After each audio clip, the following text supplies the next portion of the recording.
It was right after I bought a house with a garden. My husband, Tom, and mother-in-law, Mary, both grinning, declared my in-laws would move in with us. They are moving in too. If you don't like it, I'll make my son divorce you. If she came, her nasty daughter would surely follow. They knew I hated this and did it anyway. The daily harassment would continue even in the new house. I shuddered at the thought. No, I don't want to live with you. What? You don't seem to understand your position. Her eyebrows shot up. She pulled out divorce papers from somewhere. And my husband's part was already signed. Her face showed she only cared about getting the house. Their plan had worked perfectly, which was terrifying. I struggled to hold back my laughter. My mother-in-law, seeing me trembling with my head down, looked triumphant. I quietly signed the divorce papers, packed my things, and left the dreaded house. I got a barrage of calls from my ex-mother-in-law on moving day. Have you realized yet? She demanded to meet and talk. That's exactly what I wanted. I would meet her and put an end to this myself. I made thorough preparations to confront them and headed to the final showdown. My name is Emily. I work at an advertising agency. My husband, John, was introduced to me by Michael, a manager at a newspaper company. As someone in a weak position, I couldn't refuse Michael's offer.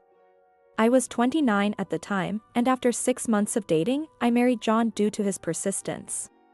I ended up cursing myself for making a poor decision at such a crucial moment. I think my ex-mother-in-law, Karen, intended to deceive me from the start. She seemed gentle and kind, but her attitude changed as soon as I married. She dropped the mask of a reasonable older woman and revealed her true colors as a cruel mother-in-law. Hey, Emily. What are you dawdling for? I told you to weed the garden after cleaning the dishes. Not a day passed without her shrill voice echoing through the house. I felt exhausted every day. I could barely manage a sigh in response. After the wedding, I agreed to live with my in-laws at John's insistence. His father had passed away, and Karen had been struggling with a leg injury for years.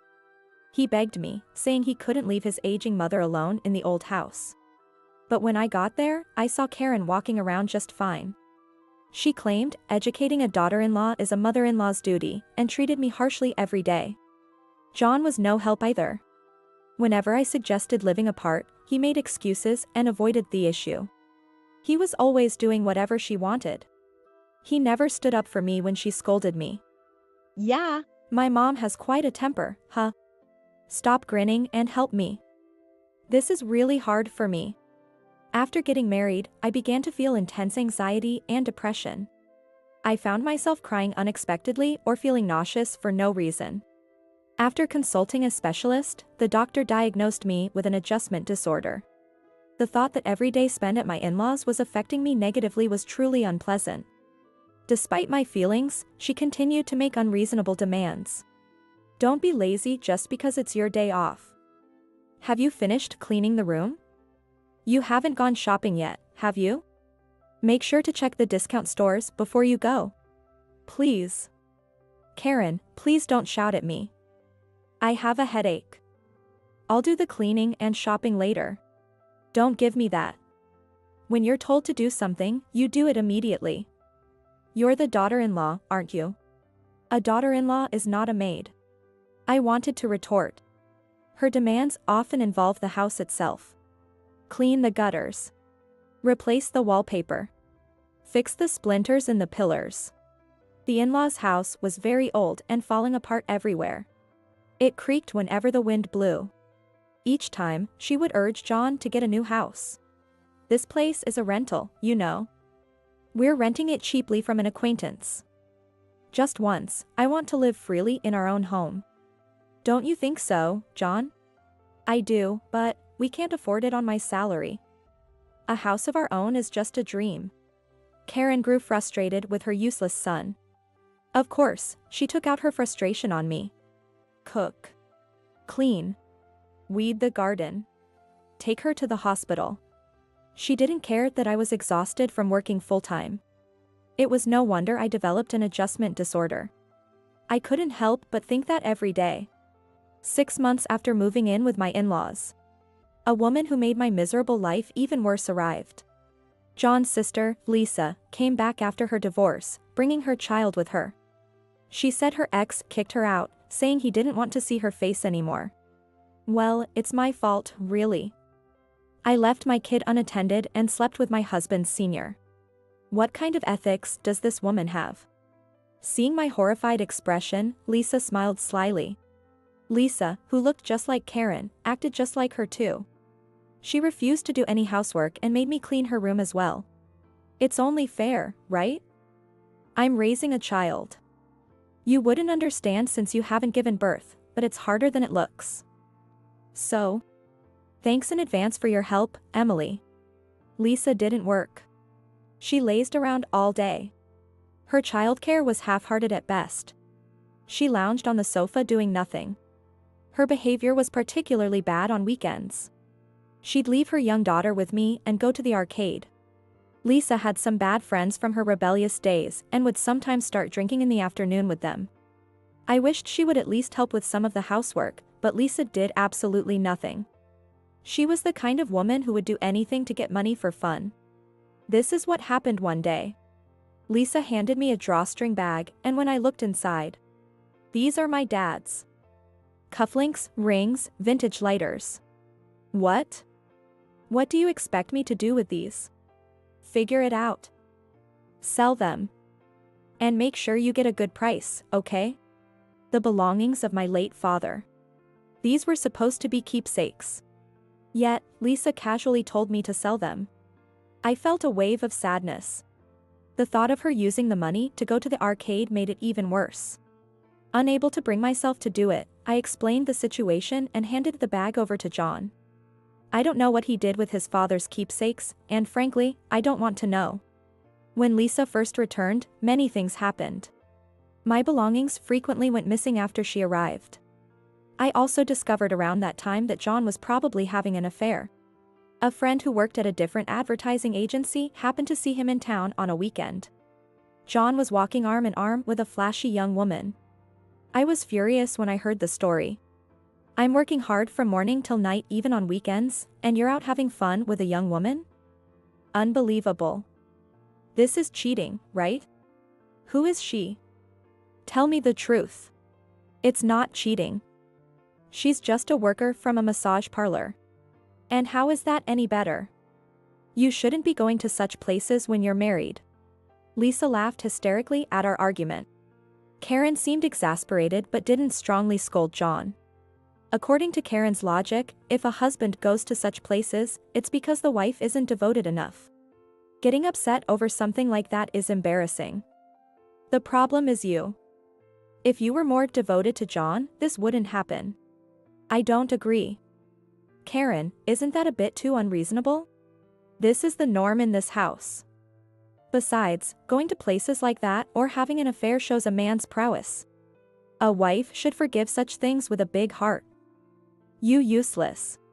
What was normal to them was absurd to me. Forgive visits to such places and affairs? There was no way I could do that. My frustration only grew. I couldn't just stand by any longer. Determined to change this unpleasant situation, I decided to take action. Karen and Lisa remained the same. Day after day, they treated me like a servant.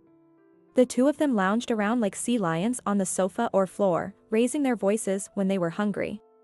Hey! Why isn't lunch ready yet? It's already noon. Stop dragging your feet, Emily. You're so slow, it's annoying. Then why don't you make it yourselves? I've been cleaning the garden, airing out the carpets, and shopping, with no time to rest. Don't talk back. Know your place as the daughter-in-law.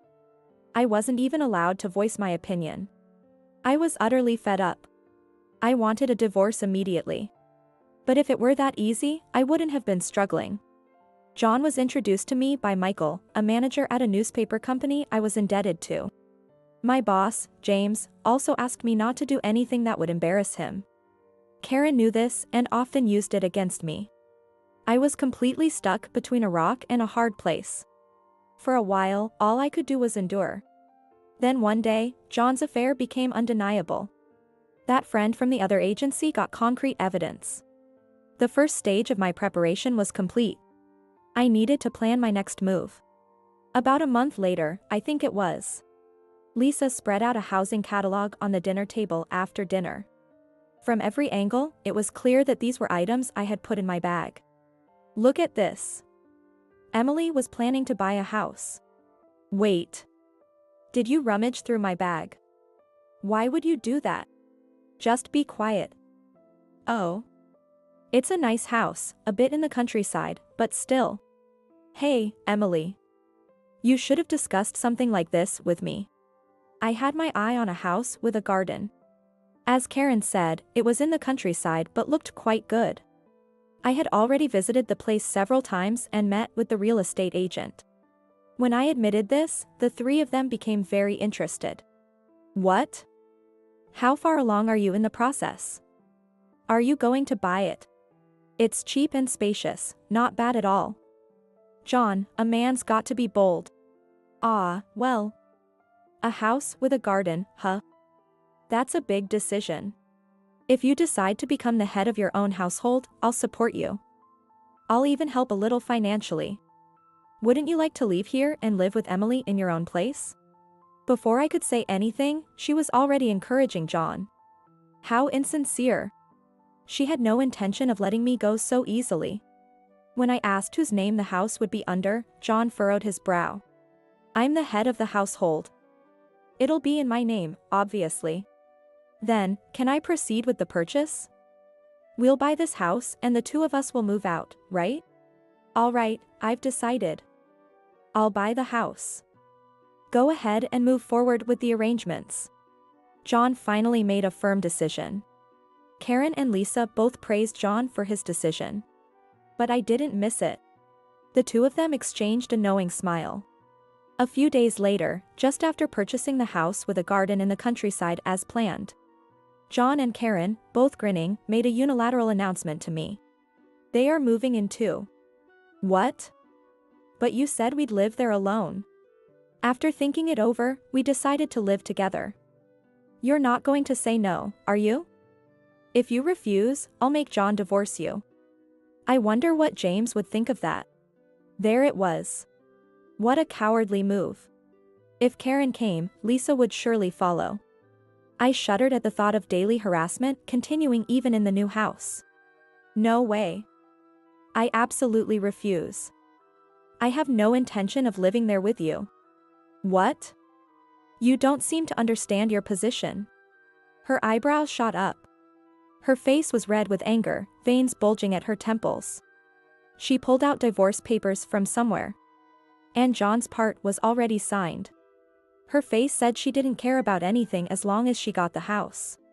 If you're really going to refuse, then sign here. All right, I will. I'll sign. Let's get divorced. I've had enough. What? Hey, Emily. Are you sure about this? John, leave her. A useless woman like this is just going to make you angry. You're young, you'll find a new wife soon enough. Such harsh words. I quietly signed the divorce papers. She looked triumphant. She had no idea how I felt. My plan had worked perfectly, which was terrifying. I struggled to hold back my laughter. A few days after I moved into my new apartment, I received numerous calls from Karen. Checking my calendar, I realized it was indeed true. Today was their moving day. So, she's figured it out. The incessant ringing. Typical Karen. Ignoring them didn't help, they kept coming. Finally, I picked up due to her persistence. Karen didn't even greet me, she just started yelling. Emily. How could you do this? What kind of house did you make us buy? Hello, Karen. Calm down. What are you talking about? I don't understand. Don't play dumb. This house. You knew it was defective when you bought it, didn't you? Didn't you? That's right. The house I chose had issues. The ground was unstable, often causing the land to sink. Even a new house could have doors and windows that wouldn't close properly after a few years. There were old mining tunnels nearby that caused the problems. However, the locals knew this. They built their houses on stable land. Only clueless newcomers fell into this trap. I used this problem-ridden house to trap those three. It was tough to find a reasonably priced defective house, even with the help of a real estate agent. I also arranged for Lisa to steal the real estate catalog from my bag. I had deliberately placed my bag in an easily noticeable and stealable position. Unaware, they fell right into the trap and moved in. It was hard to keep from laughing when I signed the divorce papers. I wanted to tell them everything, but I couldn't. I played dumb. A defective house. That can't be right. There must be some mistake. What is with that attitude? So fake. Just come over here. What? No. Honestly, I don't ever want to see you again. What? What did you say? There was no way I wanted to see that unreasonable family again. I told her I wouldn't meet them even if they paid me. Then, John took over, after she clicked her tongue. Emily, please. Think about our situation a little. I could say the same to you, John. Did you ever think about my feelings? No, you didn't. I was always isolated. I'm sorry. I'll apologize. Just tell me where you moved to. Why would I tell you that? If you showed up, I'd have to move again. I want to cut all ties with you. The conversation went nowhere. Eventually, Karen and the others started making even more outrageous claims. They said the divorce was invalid and that we were still family. I had 2 colleagues sign as witnesses and submitted the divorce papers to the city hall. Invalid? No way. How unreasonable could they be? Anyway, just meet with us once. We need to settle this. Please, Emily. Just once. Let's settle this properly. Karen and John insisted on meeting and talking. Even if I refused, they would surely call again. I had no choice. I decided to meet them and put an end to it myself. Fine. I'll meet with you once. Thank you. I owe you one. But I'll choose the time and place, okay? I couldn't risk being ambushed or followed. I needed to have the upper hand to ensure my safety. After making careful preparations, I arranged to meet the 3 of them at a cafe. I arrived at the designated cafe 20 minutes late. Karen and Lisa were already furious from being made to wait. John had a strained smile on his face. As expected, they were predictable. How dare you keep your elders waiting? It's so disrespectful. I don't want to hear about respect from you. So, what do you want? What's with that attitude? It's infuriating. We're stuck with a defective house because of you. Take responsibility. I told you, I don't know anything about that. You decided to move in on your own, didn't you? She faltered. She couldn't deny that. Karen and Lisa had willingly moved into the defective house. Their previous home was being renovated by its owner. So, the only place they had to live was the defective house. If you're done, I have something to say. Karen, I will be suing you for damages. Prepare yourself. What? Damages? Suing. Why? What did I ever do to you? Tell me clearly. You mentally tormented me to the point of developing an adjustment disorder. I showed them a copy of my medical diagnosis. The 3 of them stared at it intensely. Karen's eyes were especially wide. She probably never imagined I had been seeing a psychiatrist. You never thought about how much your words hurt others, did you? It was very painful for me. I felt nauseous and cried a lot. It was really tough. That's because you're weak. You were a lousy daughter-in-law and deserved it. Isn't that right? That's part of it. Calling me a lousy daughter-in-law repeatedly is slander. Slander is punishable by up to a year in prison or a fine of up to $3,000. What? That's ridiculous. What's ridiculous? Karen didn't understand the gravity of her actions. She had no idea how sinful her behavior had been. How harmful her verbal abuse was. You also did other things that are punishable by law. You threatened me multiple times, saying you'd tell James about the divorce. That's extortion. Wait. Isn't that a bit exaggerated? It's not exaggerated at all. By the way, extortion carries a penalty of up to 2 years in prison or a fine of up to $3,000. I won't back down on this. All right. Wait a minute.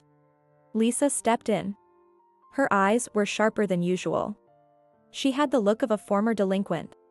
As if saying, I won't be intimidated by your threats. What is this? Scaring my mom by taking advantage of her ignorance.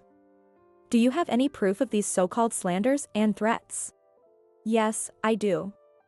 I've been recording everything. What? Recording? Yes, I had been recording with my phone's voice memo.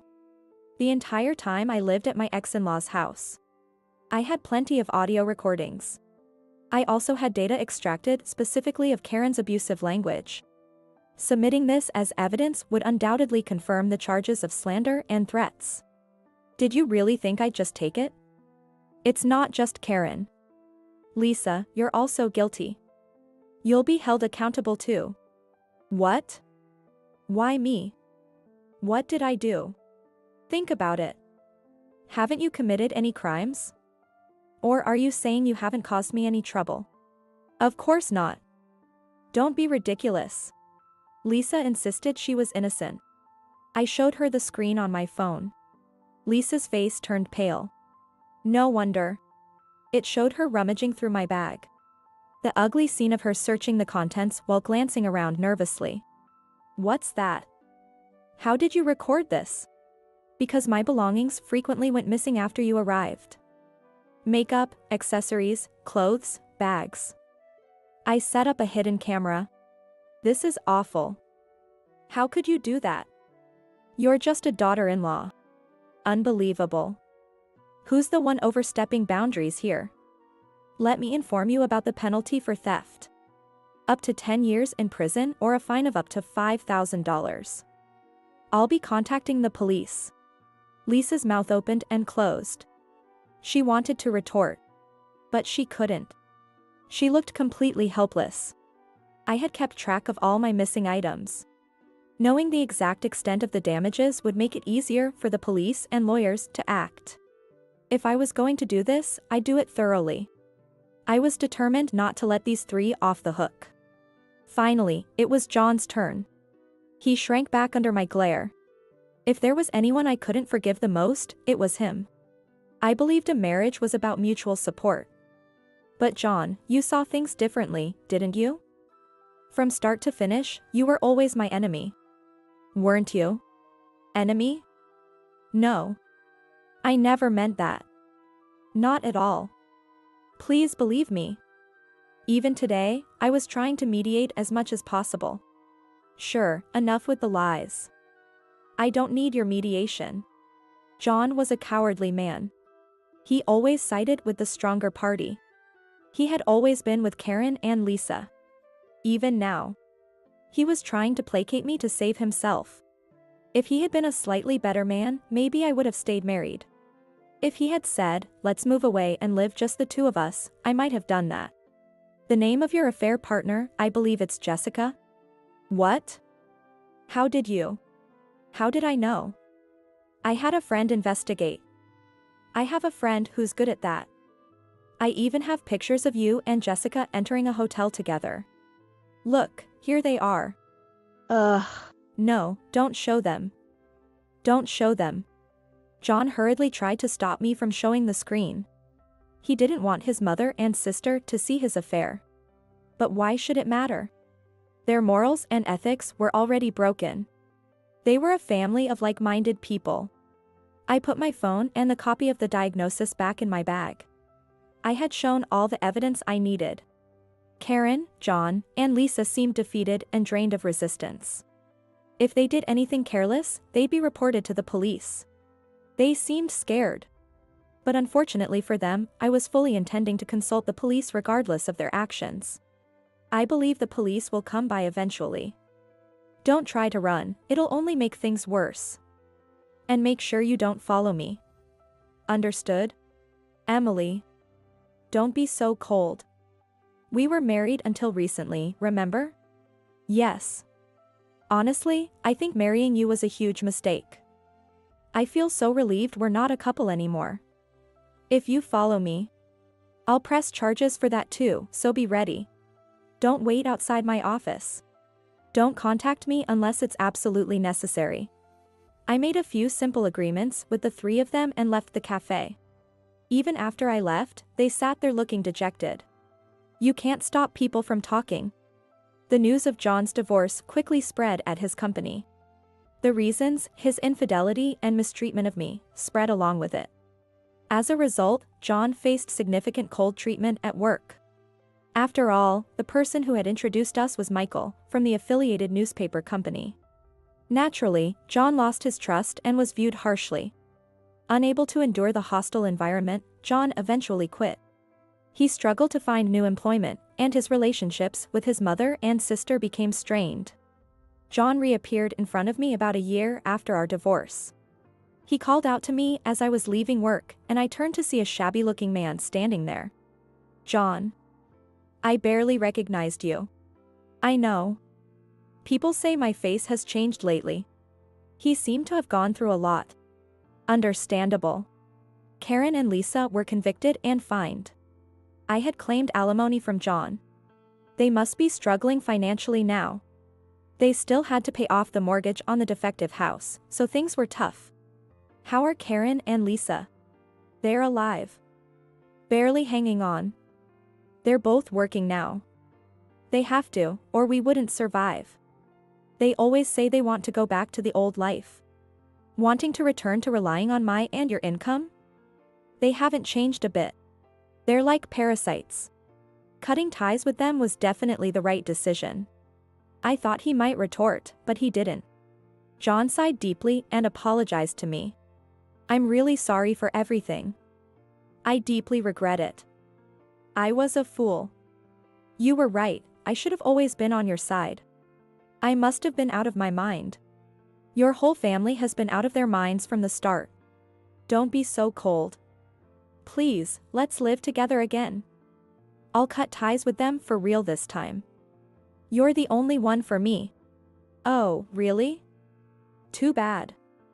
I'm seeing someone else now. Even if I wasn't, I'd never take you back. When I said that firmly, John collapsed to his knees. But a pity performance wouldn't work on me anymore. If I were less well-mannered, I would have spat on him right then. I left John there and went home. He never contacted me again. The information came from the real estate agent who had helped me. Karen, John, and Lisa's lives had fallen apart. They blamed each other for their poverty, worsening their relationships. Neighbors heard shouting and glass breaking from their house almost every night. They berated and tormented each other but couldn't break free. It was nothing short of hell. They are quite isolated in the community, with no one wanting to interact with them. Eventually, they will likely sell their unsellable house for next to nothing and end up homeless with just their debts. I can clearly picture the three of them huddling together, cursing each other under the cold sky. Someday, I'd like to see their miserable state firsthand after they've hit rock bottom. Meanwhile, I'm living a blissful life that seems almost unreal. It's thanks to my new partner, the one I mentioned to John. He's a successful salesperson at a major trading company. A mature man with a gentle nature who respects others' values. And he's also divorced, like me. We're planning to have a small wedding soon. My first marriage was an incredibly bitter experience. Even now, I sometimes tear up remembering the hardships. But even during those times, I feel warmth and comfort when I lean on him. This is where I belong. I took a long detour, but I finally arrived. That's how I feel. Because of the hardships I've endured, I can now be kinder to others. I want to use my experiences to live a positive and bright life. That's how I feel these days.